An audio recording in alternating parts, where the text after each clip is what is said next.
Hello বন্ধুরা, কেমন আছো? আশা করি ভালো আছো। আজ আমি বানাবো মাছের মাথা দিয়ে মুড়ি ঘন্ট। মাছের মাথা দিয়ে মুড়ি ঘন্ট বানাতে আমার লাগবে গোবিন্দভোগের চাল। আমি নিয়ে নিলাম মাছের মাথা। আমি একটা বড় মাছের মাথা নিয়েছি। ভালো করে আমি কেটে বেছে ওটাকে পরিষ্কার করে নিয়েছি। এবার নুন দিয়ে আমি হলুদ আর নুন দিয়ে ভালো করে মাখিয়ে নেব। এইভাবে আমি মাখিয়ে নেব নুন হলুদ। এবার কড়া থেকে আমি তেল দিয়ে দেব।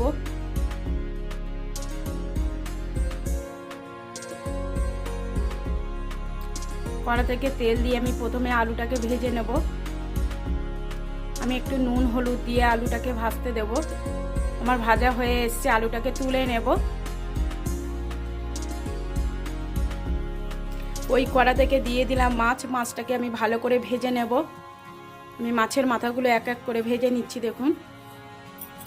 তবে মাছের মাথাটা ভাজার সময় একটু ভালো করে কড়া করে ভাজতে হবে, নালে কাঁচা একটা গন্ধ থাকে, মাছের গন্ধ। মাথার মধ্যে একটু ভালো কড়া করে না ভাজলে, নরম থাকলে ভালো লাগবে না। আমি গোবিন্দভোগের চালটা দেখুন নিয়েছি। এবার ওই কড়া থেকে দিয়ে দিলাম জিরে, তেজপাতা, শুকনো লঙ্কার ফোড়ন দিয়ে আমি দিয়ে দিলাম আলু। ভাজা আলুটাকে দিয়ে আমি দিয়ে দেবো গোবিন্দভোগের চাল।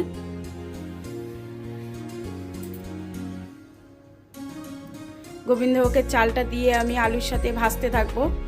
একটু ভাজা হয়ে আসলে চালটাকে আমি দিয়ে দেবো আদা রসুন পেঁয়াজ বাটা।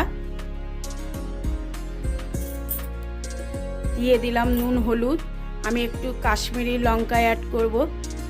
আপনারা পারলে কাশ্মীরি লঙ্কা না দিয়ে বাটা লঙ্কাও ব্যবহার করতে পারেন বা গুঁড়ো লঙ্কা দিতে পারেন। আমি ঝালের জন্য আমি দিলাম না, আমি কালারের জন্য একটু কাশ্মীরি লঙ্কা দিয়েছি। আমি দিয়ে দিলাম দুটো টমেটো দিয়ে ভালো করে কষাতে হবে, এইভাবে নাড়তে হবে, নালে তলা লেগে যাবে। আমি গরম জল করে রেখেছি, গরম জলটাকে আমি দিয়ে দেব। দেখুন আমি গরম জলটাকে দিয়ে কেমন টকবক করে ফুটছে। এইভাবে গরম জলটাকে দিলে তরকারির টেস্টটাও খুব সুন্দর হয়, তাড়াতাড়ি রান্নাটা হয়ে যায়, চালটাও সেদ্ধ হয়ে যায়। এইভাবে নাড়াচাড়া করে নিলাম। এবার দিয়ে দেব মাছের মাথাগুলো, ছেড়ে দেব। আমি একটু নাড়াচাড়া করে নিচ্ছি।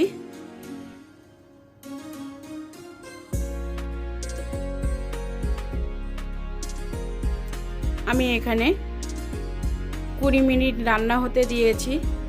দেখুন আমার রান্নাটা হয়ে গেছে। আমি একটু ঘি গরম মশলা দিয়ে আমি আরেকটু ফোটাতে দেব। 1 সেকেন্ড মতন আমি ফোটাবো। হয়ে এসছে রান্নাটা, দেখুন কত সুন্দর হয়েছে। আলুটা সেদ্ধ হয়ে গেছে। এই মুড়ি ঘন্টটা খেতে খুবই সুন্দর লাগে, টেস্টি হয়। এটা আপনারা পারলে রুটি বা লুচির সাথেও ভালো লাগে, তবে ভাতের সঙ্গে খুব ভালো হয়, জমে যায় একদম, খেতে খুব সুন্দর লাগে। দেখুন রান্নাটা হয়ে এসছে। কেমন হয়েছে বন্ধুরা কমেন্ট, লাইক, শেয়ার করে জানাবেন। ভালো থাকবেন, সুস্থ থাকবেন। টাটা বন্ধুরা।